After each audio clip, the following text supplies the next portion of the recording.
A newborn teenager whose story captured national attention is back home tonight. 17-year-old Paige Winter spent weeks in the hospital after she was bitten by a shark last month.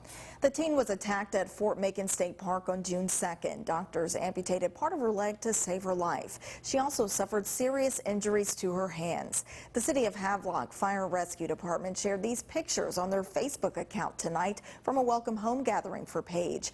Paige's father is a member of that team. The family thanked doctors and nurses at Vidant Medical Center in Greenville for taking excellent care of their daughter. Tomorrow, our nation celebrates the 4th of July holiday, and as with most holidays, there's an uptick in traffic on the roads. 9 on your side's Aaron Dean talked to the State Highway Patrol for tips to keep you safe on the roads this holiday. He's live in Greenville with more. Aaron. Trooper Brad Taylor with the North Carolina State Highway Patrol says that he's seen a lot of people make driving mistakes during the busy holiday season. When it comes to traveling on the road during the 4th of July holiday, it's important that you pay close attention to what you're doing. Being a holiday weekend, people are going to parties and they make the mistake of getting behind the wheel after consuming a lot of alcohol. Brad Taylor is a master trooper for the North Carolina State Highway Patrol and says he's seen plenty of people making careless mistakes during the 4th of July. People aren't allowing enough time for the travel time, and with the high traffic volume, you're going to come into delays. There's going to be a lot of traffic on the road, and people get in a rush. And one way to avoid rushing, he says, is to make a travel plan. Go ahead and have your plan in place and know where you're going, your destination. Allow plenty of travel time. And if you have a travel plan in place, Trooper Taylor says that could lower your chances of speeding. Don't get in a rush. If you get in a rush, you're more likely to speed. If you speed, you're more likely to be involved in a vehicle crash. But speeding isn't the only thing to be mindful of. Distractions could be happening inside and outside of your car. If you have a lot of people in the vehicle with you, your family members or friends, eliminate some of those distractions, loud music and cell phones. Cell phones are a big distraction for us now. There's consequences for everything. So if you don't wear your seatbelt, you can be cited that, get a citation for that. If you're speeding, you can be charged for speeding. If you're driving in a manner that's reckless along with the speed, you can be charged with careless and reckless driving. As far as the driving while impaired, if you go 0.8 or more, you can be charged with driving while impaired.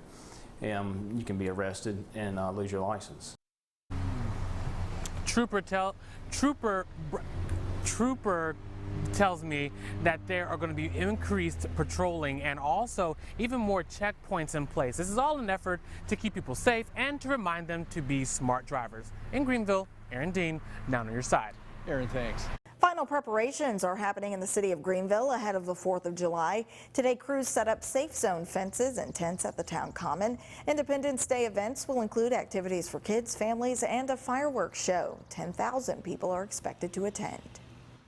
The 4th of July celebration is a great day to be at Town Common. We've got live music, our food vendors, bounce houses, face painting, and all the games and things that go with the 4th. A chance for families to come picnic and hang out at Town Common and listen to music. And then, of course, the feature of the day, the fireworks at 9:15. The celebration kicks off at 3 o'clock tomorrow afternoon. Live entertainment starts at 3:30 and the fireworks show at 9:15. You're encouraged to arrive early to secure a spot. And in Beaufort County, the city of Washington also gearing up for its big 4th of July celebration tomorrow. As many as 3,000 people are expected to make their way out to the historic waterfront. That event kicks off tomorrow afternoon at Festival Park. There will be live music, a wide variety of local food that the whole family can enjoy.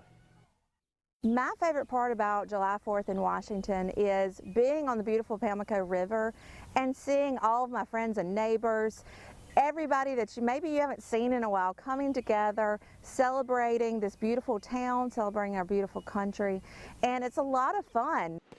And to wrap up the evening, of course, there will be a fireworks show along the waterfront overlooking the Pamlico. That will start around 9 o'clock. In Duplin County, residents are encouraged to celebrate without shooting fireworks. Conditions are extremely dry and hot. The Duplin County Fire Marshal issued a ban on open burning for all unincorporated areas. The ban includes fireworks. It will remain in effect until further notice.